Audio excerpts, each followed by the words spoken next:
Red vs. Blue Season 15 Episode 8, A Fistful of Colors has officially released, so let me break it down for you. So the Reds and the Blues arrived to Armada 8 is presumably what it's called, but it looks exactly like Blood Gulch, where they come face to face with their counterparts. Temple, who's Church, Surge, who's Sarge, Bucky, who's Tucker, Cronut, who's Donut, Lorenzo, who's Lopez, Loco, who's Caboose, and Gene Simmons. Brilliant.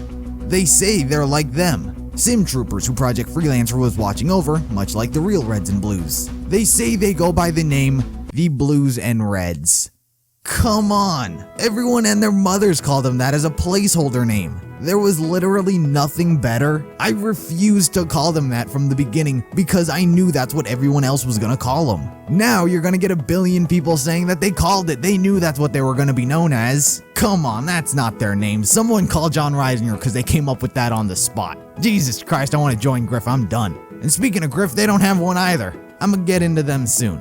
But while they're talking and saying how they're not the bad guys, they're the victims fighting back, the UNSC are killing everyone. They get ambushed. After they team up and fight back and inevitably win, they are taken to their secret underwater base where they'll be quote-unquote safe.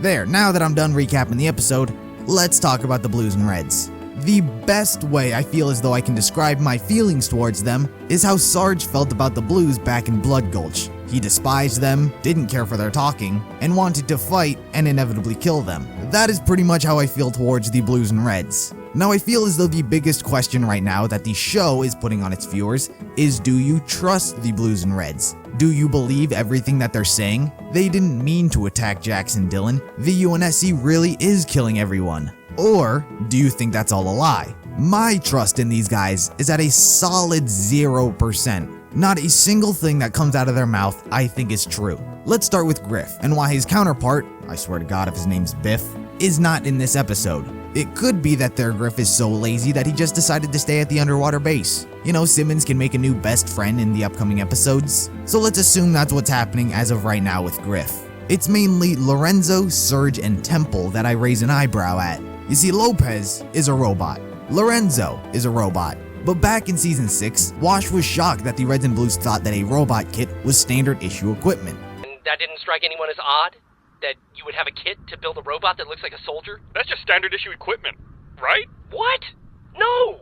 Have you ever run into anyone else who has one? Apparently there are others that got one if they are telling the truth. Then we have Surge. He's a colonel, much like Sarge.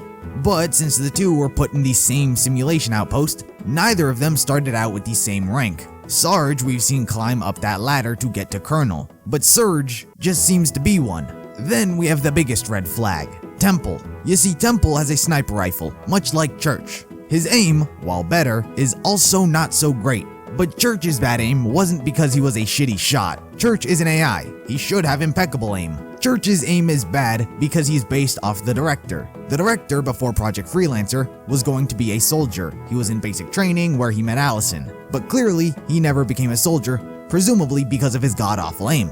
So, when Church was made, he inhabited all of his traits, including the director's horrible aim. So Church really didn't have a say in his aim, whereas Temple, highly doubtful he went through all that, for some reason, has bad aim as well. There are just certain traits in these characters that are just too convenient to be the same. Plus, there has to be a villain. The whole of the UNSC is not a villain. It can be a bigger enemy, but it's not a villain.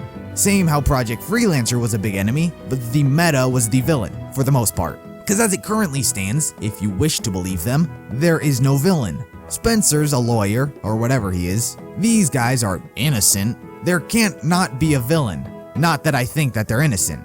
I mean, they're still framing the Reds and Blues. They're still going around killing everyone, making people think that the Reds and Blues are doing this and dragging them and others like Chorus into it. But they're not the bad guys, no. And if they were to be the bad guys, the original, and really only theme song, would make so much more sense. Red versus red, blue versus blue, I against I, and me against you. One day we'll cruise down Blood Gulch Avenue. It fits so well that they go against each other. The whole season so far has been a lot of switcheroos, as I like to call them. I'm still suspicious of Jax, and he could switcheroo at any moment and claim that spot of the villain. But for now, I'll just play along with their whole buddy-buddy act. It all just seems like the Dracula tactic. Like, hey, come to my nice friendly place where you'll be safe, up until you discover the thing that you're not supposed to discover, then I become evil. That's totally not going to be the place that they said was off limits and no one's allowed there because it was dangerous. Please don't let that be right. So, moral of the episode, even with their friendly-ish demeanor, I hate them. That's really all that happened, actually.